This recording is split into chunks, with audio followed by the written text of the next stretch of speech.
Okay, today we are going to be looking at religion and life, which is one of the themes in the AQA GCSE Religious Studies A paper.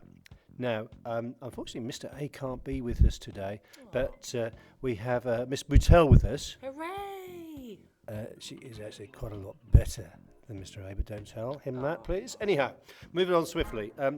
Tell me a little bit about the world and what Christians think about God in regard to what was going on there. Well, okay, Mr. C. We've got creation. So God is in charge of creating not only the world, but the whole universe. That sounds awesome. It is awesome.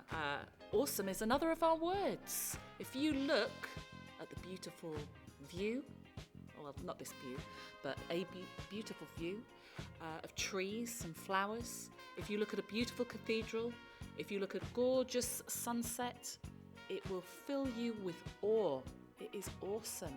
Okay, excellent. And some Christians would say that's evidence that God has created everything. A bit like maybe he's also created humanity. Yeah, he's created humanity. We are the pinnacle of his creation. And in Genesis, in the first book of the Bible, it says, "So God created mankind in his own image." That makes us really special, Mr. C. Excellent. Yeah, we're Thank you. very, very special. We have got a soul. If we don't think that God has created the world, what's this got to do with science? Well, okay, so you probably are aware of the Big Bang theory. Oh yes, that's the Belgian priest and astrophysicist Georges Lemaitre, who actually came up with that in the 1920s, I believe. And the explosion right at the start, he called it the primeval atom. Well, that's really interesting. A lot of students tend to say things about atoms colliding, which isn't quite right. Okay, but I think we get the gist We of it. get the gist. Yeah, It's excellent. everything of the universe, all of matter compressed into a tiny point and suddenly exploding with great force and creating all of the matter, the planets, and everything that surrounds us. So the whole universe. So what about us? If God didn't create us, how do we come about?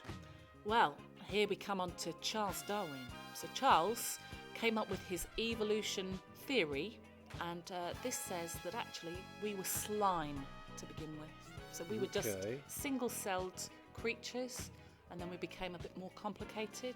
Oh, right, and he devised these theories, didn't he, on his round-the-world voyage in the HMS Beagle, and specifically going to the Galapagos Islands. Quite right, Mr. C. What was he did. what was his book called?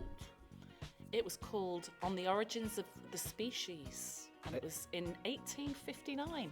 Lovely, thank you. And tell me a little bit more about evolution. So basically we started off as something quite simple. So if you think of an ape, maybe before an ape there was a monkey, and before that there was an even smaller monkey. So we're going back down the tree of Yeah. life, aren't we? We And are. what makes it that we go on to the next generation? What's that called? Oh, you tell me. I think we're Mr. talking C. about natural selection and the survival of the fittest. Thank you for reminding me about that. Not a problem at all. Okay, so if God did actually make the world, does he want us to look after it at all? Well, yes, of course. We've got two key words here. We have dominion. What's that about? So dominion, if you just think about what it sounds like dominate. What does dominate mean? Take control of? Yeah, so that's dominion. Basically, God tells us to take control of the earth. He actually says, subdue it. So we're allowed to dominate the earth, we're allowed to control it, and everything in it. So the animals as well? Yeah, animals, plants, whatever, I really. think there's a little quote from Genesis that says, everything that lives and moves about will be food for you. Well, that's rather nice, isn't it? Good stuff. So Depends what you dominion like. is brilliant. Good, excellent. And so that's one way that Christians look at it. And I think there's another one which is called stewardship. So stewardship, if you imagine a steward at a football match, then this is what a steward does. It has to take care of, it has to look after things. So dominion is more about doing what you like and having power, and stewardship is about caring for things and looking after them. Okay, and I think this was explained in the Christian Declaration on Nature, drawn up in Assisi in 1986. Wow, that's good knowledge there. Well done. So that's that bit in regard to how we're looking after the world. And what about animal rights? Well, you see, animals are part of God's creation. So some Christians might think that we have to look after them. So if you're a Christian that believes in stewardship, you'd say we must look after our animals. We can't be cruel. Okay, excellent. And what about the environment? Has that got anything to do with us as well? Yeah, if they believe in stewardship, then yeah, they want to look after the environment. God has given us this beautiful planet full of ore, remember from the slide further back? Would we be using like sustainable energy? Yeah, you'd have to use sustainable energy and maybe not use fossil fuels because they are going to damage the environment. What, like coal and oil and gas and all those things?